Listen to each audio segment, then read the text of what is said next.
Well, as you know, I've sounded a little bit different here over the last 3 shows, heading home from Las Vegas today. But for those that may be coming into town to sign up for the Westgate Super Contest, Circa Million, Golden Nugget, William Hill, Maddie and Tony over at footballcontest.com are our preferred proxies here on Bang the Book Radio. They've been great for us over the last several years. I'm sure they'll be great for you as well. Had a chance to catch up with both Maddie and Tony here over the last couple of days. So good to see them. Good to get involved in these contests. And once again, if you live outside of the state of Nevada, yes, you can participate in the contests, but you also need a proxy to put in your picks for you. Nobody better out there than Maddie and Tony at footballcontest.com.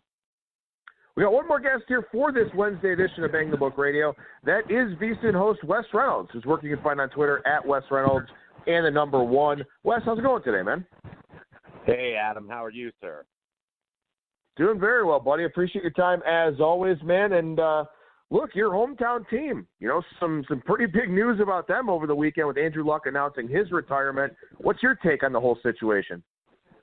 Yeah, I mean, it's on the surface, I think it was kind of shocking. But, I mean, I'm not buying that he just kind of impulsively made this decision. I think he may have just decided within that short time frame, but I think he was thinking about this for at least a couple to a few months, that this was a possibility here. But, I mean, I'm never going to really get on a guy or get after a guy for retiring early rather than retiring late in professional football. I mean, it is a tough physical game, and, I mean, some guys have different thresholds, and I think he kind of reached his at this point and decided to step away from the game. I hope he kind of finds what he's looking for and is able to lead a productive life, certainly post-football, and I'm sure he will. But, I mean, going forward, I think the Colts maybe aren't as in bad of shape as people would think. I think that, look, you have to downgrade a little bit from Luck to Brissett, clearly, in all of the different betting markets, and they clearly have. But I don't think that this is 2017. This is 2019, and this roster is a lot better than it was in 2017. You have a more experienced GM now in his 3rd year who's done a pretty good job in his short time as an executive with the Colts, that being Chris Ballard. You have a better coach in Frank Reich, a better coaching staff, and you have more talent up and down the roster. So I'm not selling the Colts, I think, like everybody else. In fact, I'm trying to buy them at a better price. And at 5-1 to win the division, I don't think that that's necessarily a bad bet in a division that's pretty well balanced and has its fair share of parity. Yeah, I completely agree with you. I mean, I think at this point the value is playing overs, is playing some future stuff with the Colts. And, you know, one of the things, too, here about Frank Reich, and we just spent a lot of time talking about coaching in the college football ranks, I think it's important to look at it in the NFL, too. You know, what makes a good coach is a guy that's willing to adapt to the personnel that he has instead of force-feeding his vision, his philosophy on personnel that maybe doesn't fit for it. And the nice thing here is that, I mean, look, Jacoby Brissett doesn't have the arm talent of Andrew Luck, but he's also probably a more mobile guy at this stage of the two of their careers. And I don't think a whole lot changes. Brissett's been getting, you know, most of the first-team reps, if not all of them here in training camp in the lead up to the season. And I trust a guy like Frank Reich to, you know, navigate the playbook properly for a guy like Brissett. And that means a lot here. There are some head coaches, if they lost their quarterbacks, they'd be screwed. Those teams would be dead in the water. I don't think that's the case with Reich at all. Right, and people, if you recall back to 2017, when the Colts first got Jacoby Brissett, they had to make a trade. I believe it was on September 2nd of that year. That was like a week and a half before the regular season started, and Brissett actually was not the starter after they got him in the trade. He started 15 games of the 16 games that year. That starter, the opening game they played at the Los Angeles Rams, the starter was Scott Tolzien, and it turned out to be a disaster. And then they went to Brissett for the rest of the season. And you also got to remember that Brissett was just learning a brand new offense. He had like essentially a week and a half to learn a new offense. This guy, at least as a backup, has been in this system. has been in this offense for all the last season and then, of course, all off season this season. So, I mean, I just think that you're starting off at a much better base point than you were back in 2017, and you've got a guy that I think is not a total greenhorn that you're just throwing out there to the wolves like you did 2 years ago. Well, and I think, too, we have to put this in the proper context. I mean, yeah, you only play six of your 16 games against division opponents, but when you look at the AFC South, I mean, yeah, Deshaun Watson's a very, very talented player. We'll see if he's able to stay healthy. He does have a good supporting cast, but now, of course, the Texans already down Lamar Miller. Nick Foles, not a ton of reps in the preseason. New team for him there with Doug Marrone. They've got some injuries at the skill positions already. And Marcus Mariota just never really lived up to the expectations that were placed on him with being such a high draft pick. So, I mean, it's not like it's out of the realm of possibility to say that Brissett is already the second best quarterback in this division, just simply by virtue of being in the system. I mean, Foles does have a higher ceiling than Brissett does, but it's not like this guy is like awful. It's not like he's the fourth best quarterback in the division where he could be in some of the other divisions. So I think that has to be applied to this year too, where he's in a pretty good situation with a great defense, good talent around him. He's been in the system. There's probably more stability here with the Colts than we think. Yeah, and you just said it, Adam. I mean, every single team in the AFC South has some kind of issues that they're trying to work through. And you mentioned Watson, who is the best quarterback in the division and put up pretty darn good numbers last year, despite the fact that he was sacked 62 times, the most in the NFL for any starting quarterback. But that's the issue. And I know Houston went and tried to get a couple guys in the draft, but I'm not convinced that they've necessarily fixed their offensive line. So that's an issue. With Jacksonville on the offense, they can only go but up. They averaged only 15 points, a paltry 15 points a game last year. But they get Nick Foles back with John DeFilippo, who was his quarterback coach in Philadelphia during the year that they won the Super Bowl. But that's still a new system and a new offense. And then I want to see if this Jacksonville team can get over last year where they have talent, especially up and down that defense. They've had injury issues on offense with Fournette and Marquise Lee, so maybe they don't have as many offensive weapons as you would think. But this was a team that got some adversity last year, and then the finger-pointing started happening, and the fact that I felt that this team packed it in when times got tough last year. And if you have that in your character or you have that in your mindset and you're willing to do that once, sometimes you're willing to fall back on that again. And then you look at Tennessee, you've got Marcus Mariota in a contract year, now starting to have to work with his fourth offensive coordinator in 5 years. And while we don't want to overestimate what we see in the preseason, if you watch that game on Sunday night with Tennessee against Pittsburgh, they have some offensive line issues because Pittsburgh's front seven absolutely dominated them and got in that backfield and got to that quarterback a lot. And it wasn't just piling up stats with the number 2 and 3 and 4 units down the roster. It was the first unit that really struggled for Tennessee. And then plus they haven't had, other than Derrick Henry, consistent playmaking out of that offense. So everybody's got issues here. I mean, it's not like, well, all of a sudden, I mean, I know the Colts had to take a drop, maybe from the favorite role, but it's not like all of a sudden the Patriots and the Chiefs and the Rams got put in the AFC South. Now, as we look at futures across the board, the rest of the way in the AFC, we talked with Brent from DSI Sportsbook last week. He mentioned that there was some pretty decent investment on the Colts to win the Super Bowl, and obviously the odds much better now. Still not sure it's a bet I'd love to make, but hey, if you like them to win the division, maybe not a bad idea to take a long shot on a Super Bowl as well, since if they win the division, they would get a home playoff game. But obviously this kind of changes the complexion of the AFC in general. So do you find that maybe there's a team outside of the AFC South that benefited from this luck announcement?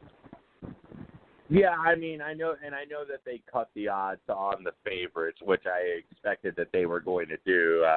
They cut the odds on the Patriots and on the Chiefs, and there's a lot to like about the Patriots and the fact that they play one of the easiest schedules in the NFL. But the team I like in the AFC is still the team that I've liked in the AFC. And this may hurt your Cleveland heart, but I like the Pittsburgh Steelers a lot. I think that there's value on this team. I like the fact that they're kind of not being talked about as much, and maybe that puts a chip on their shoulder, and the fact that everybody is kind of putting the Cleveland Browns on that level. And look, I think the future of the Browns is very bright, but it may not be this year.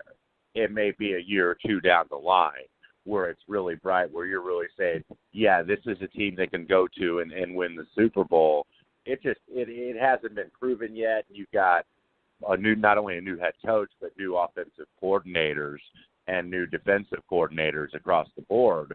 So, I mean, that's a big transition for Cleveland. And I like the Steelers in the fact that I do believe in the theory of addition by subtraction.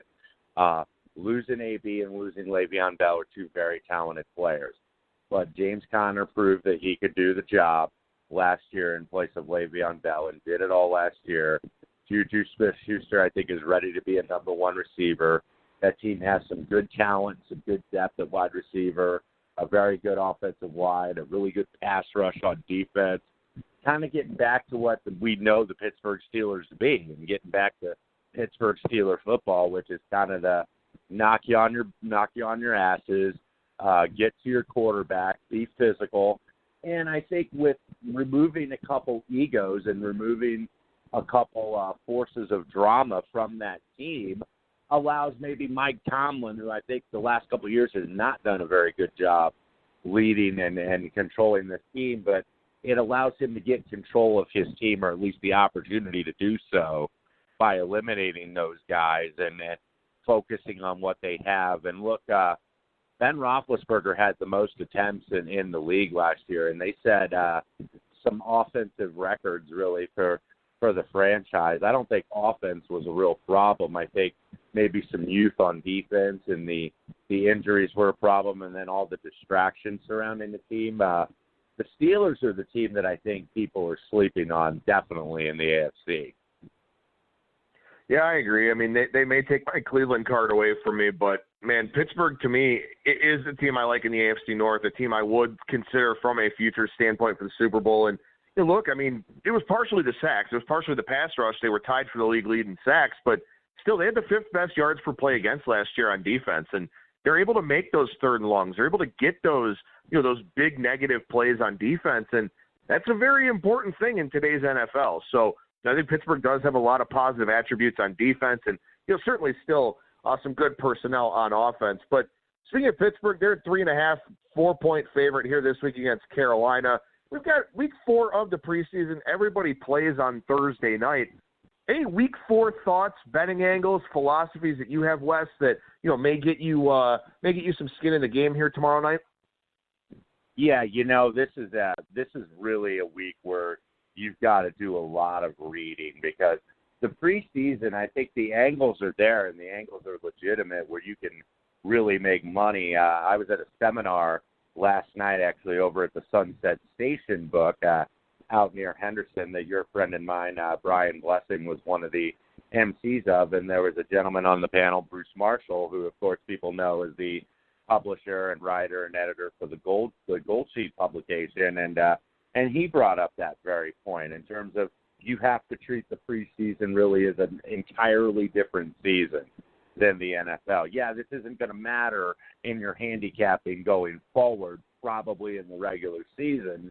You're not going to take too much of it, but you have to treat it as its own, I think, entity.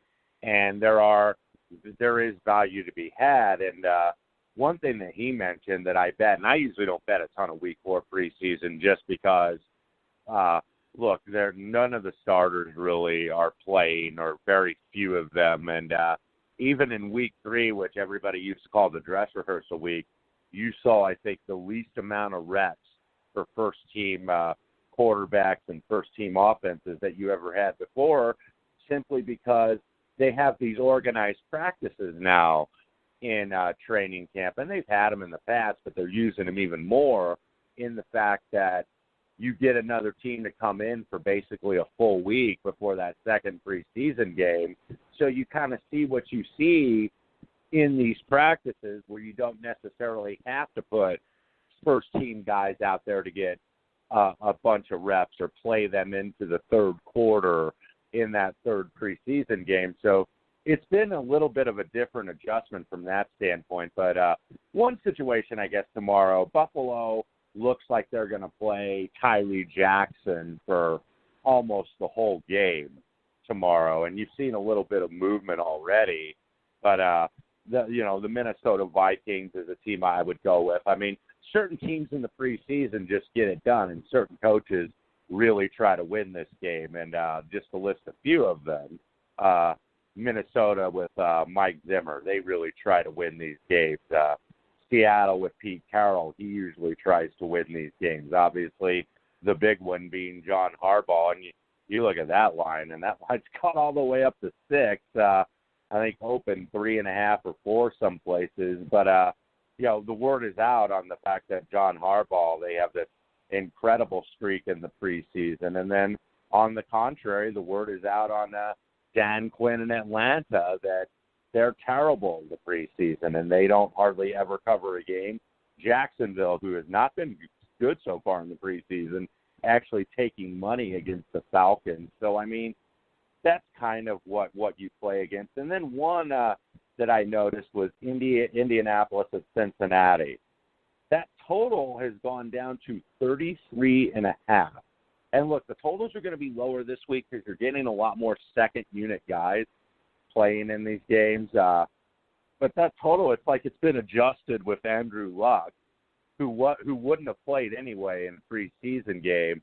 It's like the whole offense gets adjusted downward in a preseason game. And look, Brissett's not going to play either. But you looked at the Colts and the Bears last week, and that easily went over after the under got compressed really low. So I would potentially look at an over. I think you're seeing 33.5. I'm not sure if there are any 33s out there, but Colts Bengals over, I think, kind of makes sense. Just kind of reacting to the overreaction in that total adjustment downward.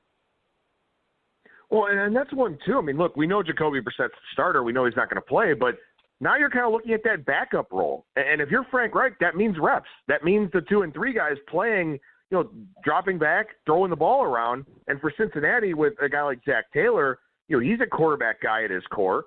So why wouldn't he take an extended look at some of the guys that he has, especially with Andy Dalton, probably being gone after this year. So that's one where I would probably expect a fair amount of passes in that one. I think also, too, there's kind of this insinuation that in week 4 of the preseason, these teams are just going to run the football and get the hell out of there and try not to get anybody hurt. But I think a lot of these teams with the second and third string quarterbacks, they're going to go through the playbook as if, obviously it'd be a little bit more vanilla so they don't show anything on film, but they're largely going to go through, balanced offenses and throwing the football around. It's not like everyone's going to go out there and run the ball 40 times and try to get out of there. So I think that's kind of in play here too, where you're going to have young players on defense making mistakes and coaches that probably want to evaluate, their backup and third-string quarterback situations.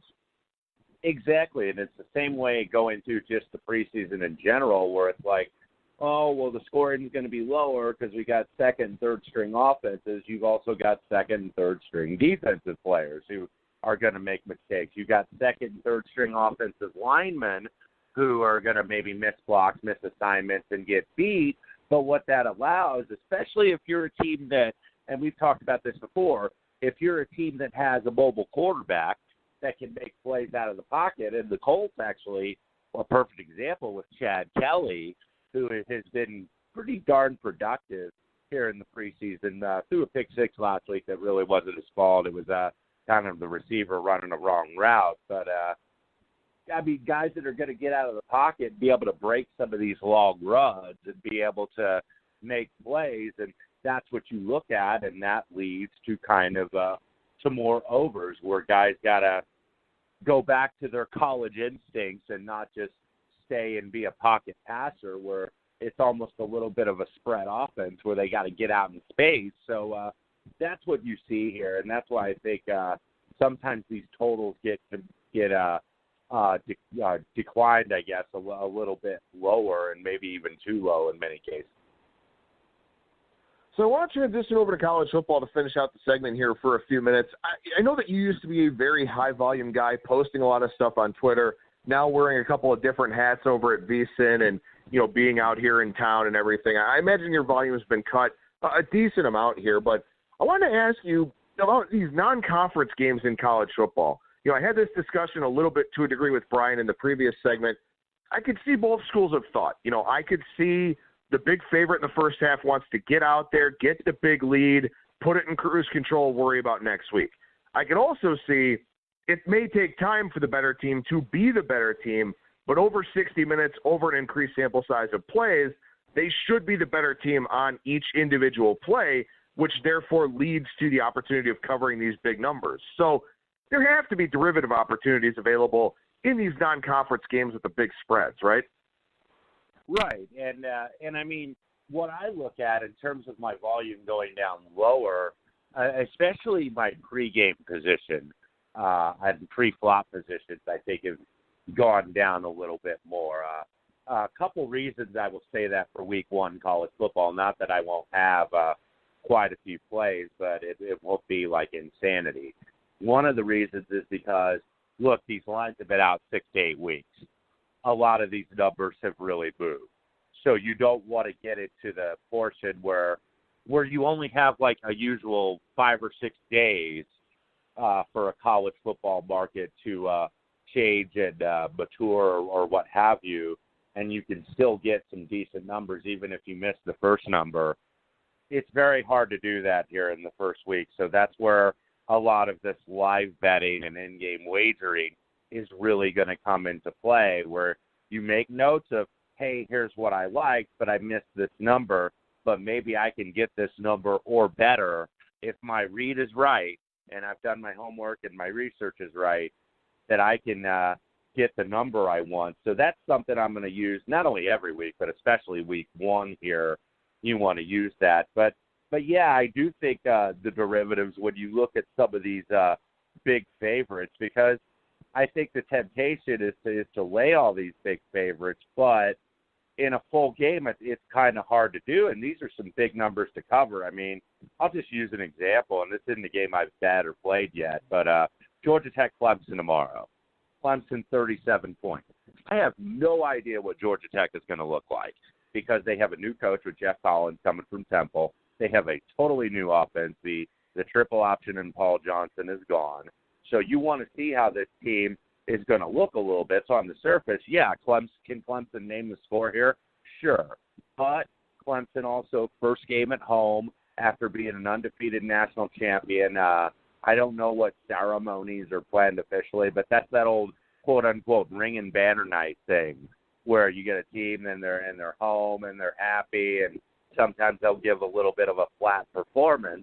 And then also you got to look at the schedule dynamics, even this early in the season. Georgia Tech, or Clemson rather, probably has their 2 toughest challenges in weeks 2 and 3.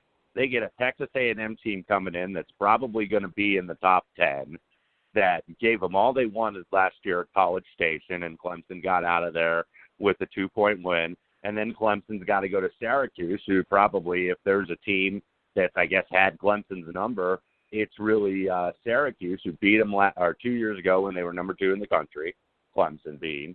And then also Syracuse barely lost last year in Death Valley. So you got a Clemson bunch that you would think would be motivated for those 2 games. And it's like, how much are they really going to want to show in week 1 against a team that they absolutely lay over talent-wise and scheme-wise and what have you? So yeah, you've got to look at those derivatives. You got to look at those quarter bets and maybe first half bets. And then if you didn't play anything pre-flop, look at the half times. I mean, that's what you really have to do instead of just simply taking side and total before the game and then judging your handicapping on the basis of that. I mean, these guys have to put a full menu out there. So be willing to try the full menu instead of getting the same thing that you get every single time.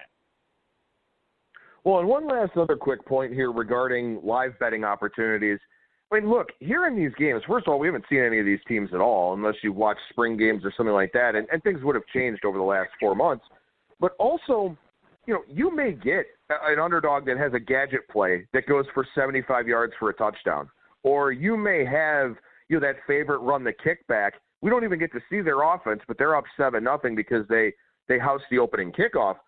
You're going to get a better number all of a sudden. Whether you want to play a dog or a favorite, you're going to get a better number probably very early in a lot of these games from a live betting standpoint. And as you just mentioned, these numbers have been out forever. The market has kind of hammered itself into a certain level of efficiency, and that goes away when you start the game and you get some of these weird live betting quirks or something like that. So that's something else for our listeners to keep in mind here. And I know that you know this, Wes, but early on in these games, some fluky thing is going to change the in-play number, and you may wind up getting a little bit of line equity that way. Yeah, and you can also apply this to the NFL as well as college football. I mean, how did they score? If you see a team and all of a sudden you see 7-0 on the board, minute and a half into the game or something. Well, how did they score? Was it a fluky play, like you were saying, or was it especially in the NFL, was it a long pass interference that got them down there? I mean, those are things that you got to take into account because just the points and just the numbers in the map aren't always exactly the same. You have to look at that, but you have to kind of commingle that with the situation of how the score happened. Let's say if you get 7-7 and it's 5 or 6 minutes into the game, well, the natural proclivity is to bet the over because recency bias affects live wagering too. And we talk about recency bias all the time in these segments, and people are more equipped or apt to bet what they saw last.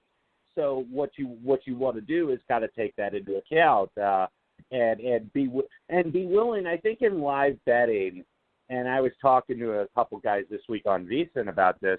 Live betting is kind of the ultimate spot to be contrarian, and that's the spot. I think if you're going to be successful in in-game wagering, you have to be willing to be more contrarian, maybe than you would be if you're doing pre-flop, pre-game type of betting. So that's where I think it lines up here, and you got to be willing to go against the grain when you're doing some in-running wagering. Wes Reynolds is working and fine on Twitter at Wes Reynolds, the number one. Again, regular contributor to the Point Spread Weekly over at VSIN as well as on air. Wes, any idea when your next segment is or when you got anything else coming up? Thursday and Friday we have a show called The Green Zone. Amal Shaw and I split shifts, so I will be 8 to 10 on Friday nights and Thursday nights, and that's Pacific time. And then on Saturday, myself and Brady Cannon, Saturday and Sunday for 4 hours apiece, 2 p.m. to 6 p.m. Pacific, 3 p.m. to 7 p.m. Pacific on Sunday. So we're during a lot of these games, Adam, and we've kind of had some dry runs really during August where we've had a little mixture of baseball and football and what have you. Well, now we're going to have all these games in a full slate of college football, and then the next week a full slate of pro football. So this is going to get a lot of fun. It's an interactive show where we do a lot of updates, where we talk a lot of in-running wagering, and things are happening where all of a sudden we're in a conversation, and then we just got to stop and flip a script just on a dime. So that makes it challenging, but it makes it a really fun broadcast too. Yeah, it definitely does. Make sure you check those out with Wes Reynolds. Again, at Wes Reynolds, the number one on Twitter. Wes, appreciate the time as always, man. Thank you so much for joining me. We'll talk to you again next week. Adam, thanks for having me. Safe travels, my friend.